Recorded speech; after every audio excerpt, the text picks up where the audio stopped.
I was a student at UTA in Arlington, the University of Texas in Arlington. In the fall of 2001, I was going in to be a freshman at UTA. Obviously, we all know what happened in the fall of 2001, September 11th. I was a couple of weeks in to being a freshman there, and they shut campus down, went home, and just over the course of the next few weeks, between conversations I had with friends and family, honestly some dreams I had, and it kind of boiled down to when my grandkids ask me about 9/11, what am I going to say? That I went to college, or that I went to go fight after we got attacked. On September the 11th, enemies of freedom committed an act of war against our country. Americans have known wars, but for the past 136 years, they have been wars on foreign soil, except for one Sunday in 1941. My transition from the Army was a rocky one at best, I would say, going from being active duty to being a veteran. You go to a lot of briefings and you get a lot of paperwork, but in a sense of real support in making that transition to trying to be a active duty infantry sergeant to I don't want to say useful, but a productive member of society as a veteran. There's not a whole lot out there in the sense of real true support to help you. There wasn't when I got out, and just with friends of mine and starting this foundation and networking, it's becoming very evident, and just watching the news, it's becoming very evident that not much has changed. Tonight we have one soldier's story, a master sergeant, one of the Army's best, a soldier who wanted to be in Iraq. He came home psychologically wounded, in need of treatment. Instead, he was forgotten, with tragic consequences. For a long time, it was too painful for his parents to talk about. But they contacted Bob Woodruff after seeing his reporting on wounded veterans returning home. And Bob tonight has the story of their son.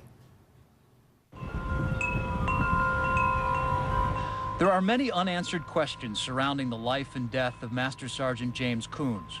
On June 29, 2003, he arrived at Walter Reed Medical Center for treatment of post-traumatic stress disorder, met briefly with a psychologist, and then it seems he was forgotten. It was about 2010 when I got out and made my compensation claim to the VA, which is basically you file with the VA.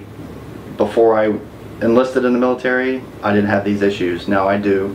So you file a compensation claim to say, here's the problems I have that are connected to my service, and they give you a rating and say, okay, here's what we're going to award you, and here's what we will pay you for as far as those issues or whatever. So, and I did that in 2000. I got out in 2010.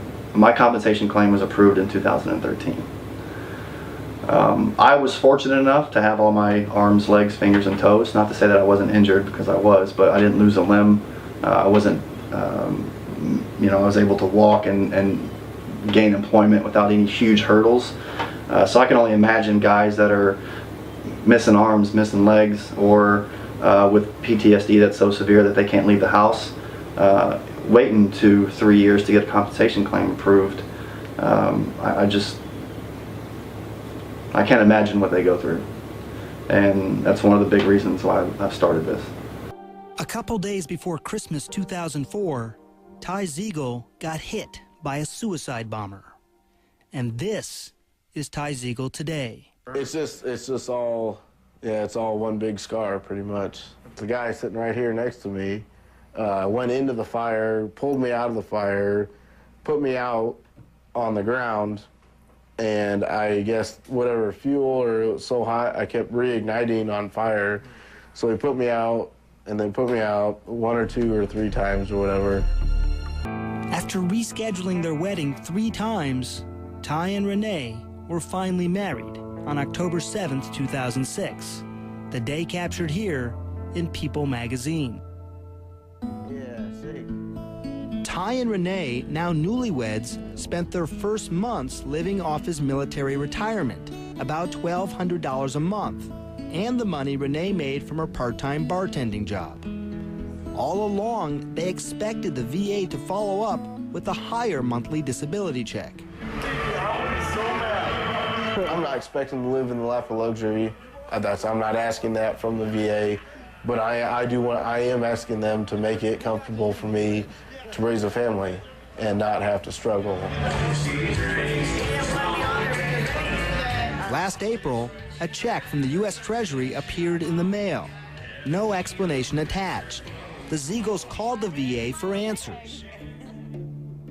Several phone calls later, a letter arrived detailing each injury with a rating from 0 to 100%. When I started reading the first line, it was like, ooh, this isn't good. And every line, the disabilities decreased in percentage of disability.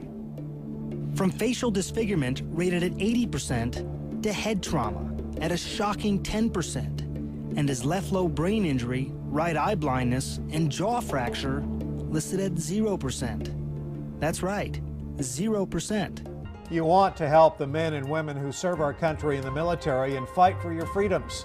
It's top of mind as tomorrow is Veterans Day. And many Americans feel compelled to donate to veterans groups like the VFW. But KXAN investigator Brian Collister discovered veterans never receive most of that money. Robert and Shannon, we've done something that's never been done before.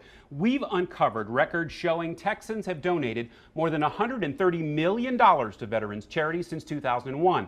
But the leaders of those veterans groups chose to use professional fundraisers that kept the majority of it. 84% of the money you gave to help needy vets. The things that I want my foundation to do is to ensure that our nation's combat veterans have around-the-clock access to mental health services. Educational and employment assistance as far as resumes, helping them find employment, helping them not only get into, but stay in school. And providing emergency funding to them and their families should there be some sort of loss of employment or during their transition immediately from active duty into becoming a veteran if they have some trouble finding employment. So those are the things I'd like to accomplish. 22 veterans a day are committing suicide, almost one every hour. And these veterans are reaching out and asking for help. And they're getting none. They're being turned away at the VA. I personally go to the VA and get treated like not very well. Like I'm not even a person sometimes when I go to the VA. And I've just read stories and been reached out to about guys that are really struggling mentally. And the VA and some of these other veteran service organizations that are supposedly out there to help these veterans are standing idly by as 22 a day are killing themselves. I got involved with VVF to help serve those who have served us. I think that although I'm not a veteran, there are things that I can offer in order to help them at least provide any type of help or service that they may need and help Hudson provide that on a daily basis for these guys and girls. It's my motivation is to continue to just help and put myself out there and let everyone know if they need anything, come to us. They're not alone, and at any point, any time, we will be here. Our phones are always on, our emails are always available, and that we can help. We're seeking funding because obviously I'm a startup nonprofit. And in order for me to accomplish some of the things I want to accomplish, around-the-clock services for around-the-clock mental health services, I need counselors and social workers who are willing to take these phone calls. Right now, I'm taking all the phone calls. I'm doing all the work at the foundation, but I need resources to be able to help these guys get jobs, help them find housing, provide financial assistance, to do all the things that I want to accomplish. I need resources to do that. And so I need the public's help to support me so that I can go out and accomplish my mission. The things they can do to help, they don't have to, if they can't donate financially, and even a dollar helps, every single dollar helps. They can donate their time. They can be a social worker or a counselor and say, yes, I'll be willing to take calls in this area or in this state They can come volunteer at events. They can help us set up events, benefit concerts, fundraising, dinners, things like that.